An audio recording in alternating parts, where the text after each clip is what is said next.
Hi, I'm Xenia Cord, and I'm coming to you from AQSG.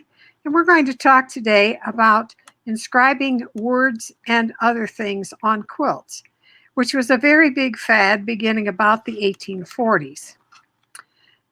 Inks are either dyes or pigments, and using tools and ink, there are three ways to inscribe names, designs, and messages on quilts. From at least 1825 to 1875, marking quilts and other textiles was most commonly done with ink and a device to dispense it.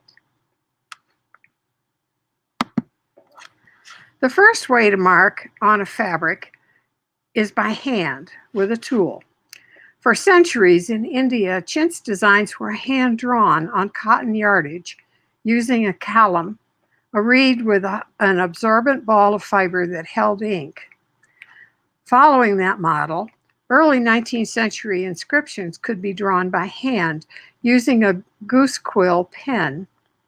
Pocket knives or pen knives were used to sharpen and split the tip of the feather so that a drop of ink held in the hollow spine would flow onto the writing surface.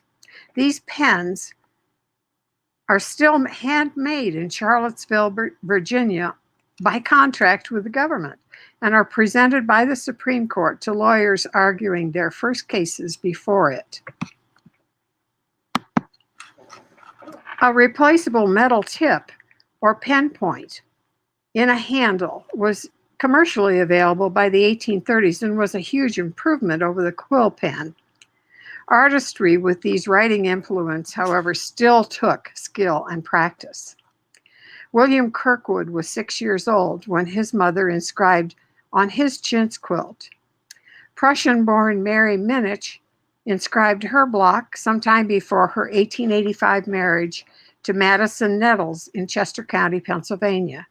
And both women probably used steel-tipped dip pens.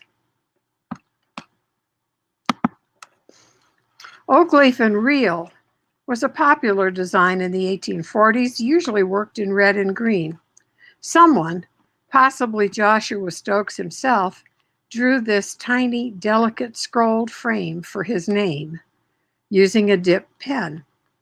To the left of the design is a penny for scale.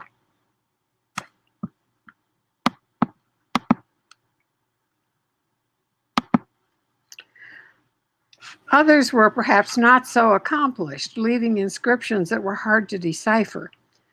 The inscription here says Nellie Harn, or Hearn, or Hume, perhaps, from her mother, made in the year 1863.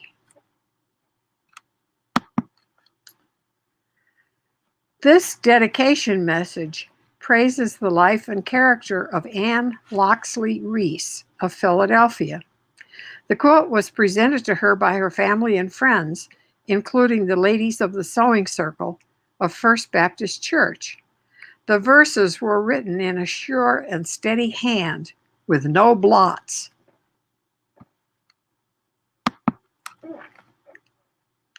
One of the most ambitious examples of hand inking is the Webster Quilt, now in the collection of the International Quilt Museum in Lincoln, Nebraska. This full bed quilt is an elaborate genealogical record of the Quaker Webster family from 1717 to 1782, plus current events in politics, industry, and institutions.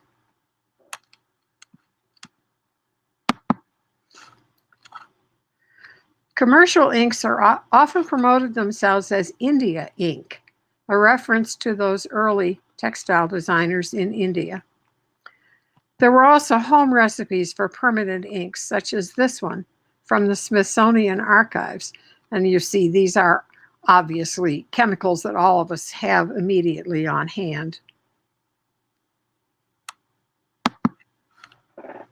With or without the liquid pounce referred to in the Smithsonian recipe, the inking results were not always successful.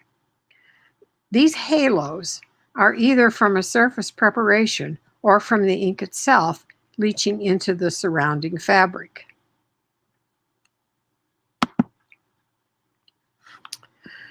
Stamping was the second way to mark on fabric. A decorative raised surface was coated to impress that design onto the fabric. Now, there's a very lot of detail in stamping color on fabric, such as chintz, that involves mordants and other kinds of things. It's a much more complicated procedure than we need to get into today. In a similar way to stamping on fabric, a device holding individual dies or letters could be used to spell out a word or a name. These raised letters could be inked and pressed onto the writing surface.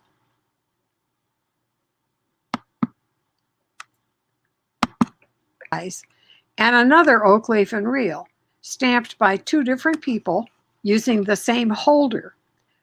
And this one has a different raised bird design from the one in the close-up picture. The third way to mark on fabric with ink was to stencil. A personal stencil could be laid on the surface and dye rubbed over the script cut into the surface of the stencil. It's possible that ink sticks were brought from China and Japan by mariners and used in this process in this country, but I don't have any proof of that. This is another rabbit hole to explore. For those who were less confident with their skills in writing on cloth, stencils provided uniformity.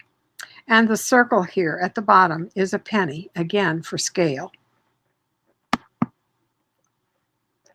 Copper plate and copper roller printed images were made with engraved lines or grooves in the copper that formed the design.